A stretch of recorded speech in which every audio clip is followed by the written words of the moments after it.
Gordon Green continues to polarize with his movies, and it appears that The Exorcist Believer is no different, because you either really like this movie or you really hate it, at least judging by the general consensus that I've saw online. So on the spectrum of that, I am actually in the minority because I quite enjoyed this film, although it is far from perfect, and we're going to get into that straight away. What did you do?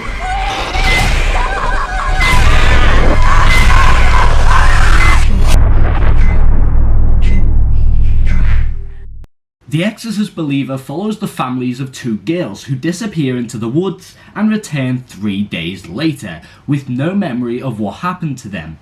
The father of one girl seeks out Chris MacNeil, who's been forever altered by what happened to her daughter 50 years ago. For full clarification, and some of you may want to turn the video off after I say this, but I have not seen The Exorcist. There isn't a particular reason for it other than I have heard just how much of a horror, or one of the best horrors ever made, this movie is, and I'll be honest, I'm a little too scared to watch it. However, I have spoken with a few people who are massive fans of that original movie, and I have read and done a little bit of research on it, and I think I can fall in line with the people who say that this movie, The Exorcist Believer, has no real reason to tie itself to that original. Because even by having Chris MacNeil return, there doesn't feel a genuine need for it or her in the story. And I actually think, because I felt how important this character returning should be, that the movie is actually quite disrespectful to her, and I don't say that or think that a lot. But there's especially a moment that almost completely undermines her, which I won't directly mention what the scene is, but if you've seen the film, you'll know, and it takes place towards the middle of the third act. So despite me not yet seeing the original, even I felt a bit weirdly done dirty in that sense, which again is odd, I know, but strangely, I did. It's very clear from how this movie ends that they will want that character to return, and all I can say is that I hope Ellen Burstyn is given a lot more to do and a bigger role in the story going forward, because granted, while her character is honestly such a weak part of the film, she did great with the sticks she was given to work with.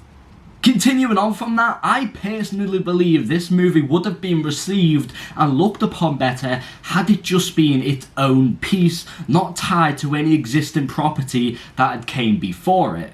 To talk about the story of the film, it's fine, it's nothing great, but it's definitely good enough for this movie. And there are genuinely some really creepy moments that got to me, and I was shaking a little bit in my seat, and that might sound like I'm being really exaggerated, but trust me, I'm not. It genuinely got to me that much for whatever reason. And that's not to say the second half of the movie is bad and didn't get to me. Well, no, it didn't get to me really, but it's definitely a decline from the quality that I genuinely believe the first half was setting up. Which of course is a shame, because had the movie had that level of quality all throughout, I genuinely feel comfortable calling the movie as a whole great, but because it didn't and because it did fall off, I don't think I'd call this movie great at all.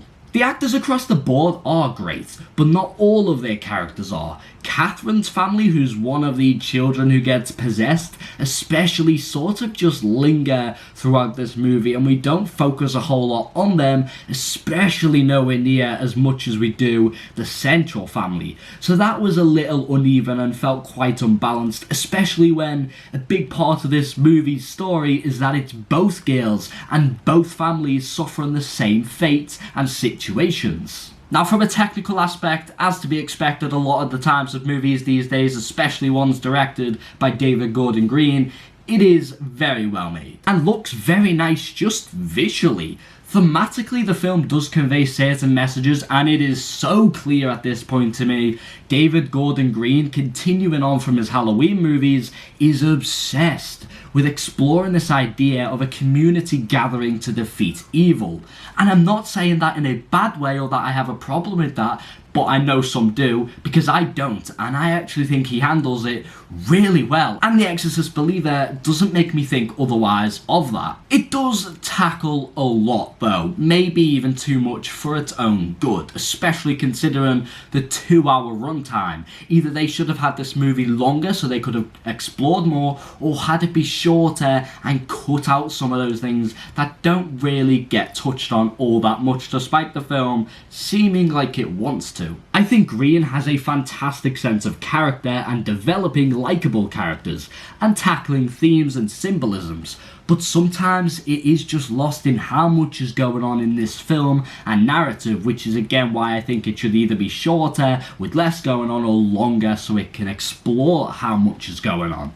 I am a big fan of David Gordon Green's work, and I heavily gravitate to him as a director and storyteller, but I understand that not everyone does, especially coming off of the reactions to how his Halloween trilogy ended. So what I'd say is, if you find yourself not entirely a huge fan of his work, then I don't see The Exorcist Believer especially changing that really all that much, and you'd probably dislike it if you have disliked a lot of his other work.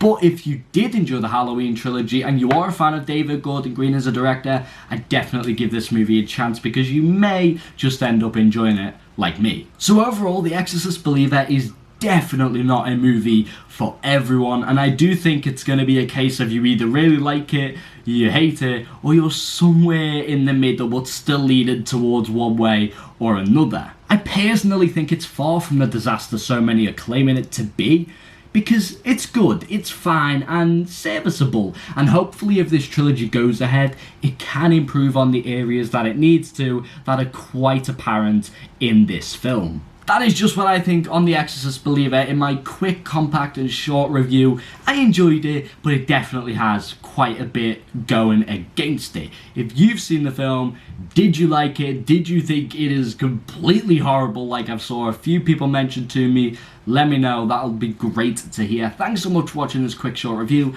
I'll hopefully see you in my next one. Take it easy guys, bye.